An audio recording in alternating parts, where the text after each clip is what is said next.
हाल ही में खत्म हुए लोकसभा चुनाव में जिस राज्य की सबसे ज्यादा चर्चा थी वो राज्य था उत्तर प्रदेश। 80 लोकसभा सीटों वाले यूपी में इस बार बाजी विपक्षी गठबंधन इंडिया ने मारी। समाजवादी पार्टी और कांग्रेस के गठबंधन वाले इंडिया गुट ने यूपी में 43 सीटें जीतने में सफलता पाई।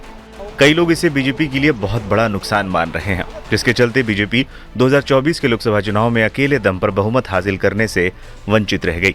अब यूपी में एक बार फिर से अगले कुछ महीनों में 10 विधानसभा चुनावों पर उपचुनाव के लिए मंच तैयार है।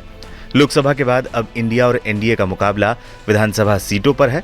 इन 10 विधानसभा सीटों में से कई ऐसी सीटें हैं जिन पर सबकी निगाहें लगी हुई है। उनमें से एक सीट है करहल विधानसभा सीट। कन्नौज लोकसभा क्षेत्र से निर्वाचित होने के बाद सपा मुखिया अखिलेश यादव के करहल विधानसभा से इस्तीफा देने के बाद करहल में उपचुनाव को लेकर सरगर्मियां तेज हो गई हैं। जल्द अधिसूचना जारी होने की संभावना जताई जा रही है। हाल ही में हुए लोकसभा चुनाव में बीजेपी को जिस तरह का तगड़ा झटका लगा है, बीजेपी उपचुनाव में जीत हासिल कर अपनी खोई हुई लय को वापस पाना चाहेगी और करहल सीट पर जीत हासिल करना पार्टी के लिए किसी बूस्ट से कम नहीं होगा। 2022 विधानसभा चुनाव में क्या रहे थे परिणाम? साल 2022 के विधानसभा चुनाव में करहल सीट से सपा अध्यक्ष अखिलेश यादव 60,000 से ज्यादा मतों से निर्वाचित हुए थे। 2022 में अखिलेश यादव ने बीजेपी उम्मीदवार एसपी सिंह बघेल को 67,000 वोटों के अंतर से हराकर ये सीट जीती थी। इस लोकसभा चुनाव में एसपी सिंह बघेल भी आगरा से चुनाव जीतकर संसद पहुंच चुके हैं। मोदी सरकार में दूसरी बार उन्हें मंत्री भी बनाया गया है। अब यहां से बीजेपी किसे उतारती है ये देखना दिलचस्प होगा। अब तक मिली खबरों की माने तो बीजेपी सपा के उम्मीदवार के ऐलान का इंतजार करेगी और उसके बाद ही पार्टी कोई फैसला करेगी। करहल से कौन हो सकता है सपा उम्मीदवार?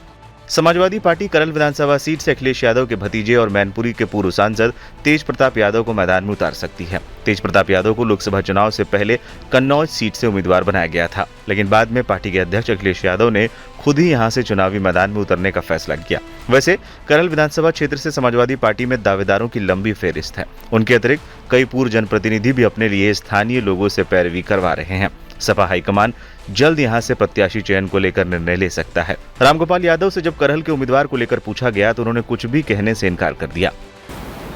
सर, करहल विधानसभा को लेकर भी अब खाली हो चुकी है सीट। करहल विधानसभा अखिलेश की है और वो विधानसभा मैनपुरी लोकसभा क्षेत्र का हिस्सा है। अखिलेश यहाँ से एमएलए थे और डिम्पल एमपी है, तो उनके क्षेत्र में मैं अपनी कोई टांग अड़ाऊं या राय दूं ये अनुचित हो, इसलिए मैं कुछ भी नहीं कह सकता। करहल सीट का जातीय समीकरण।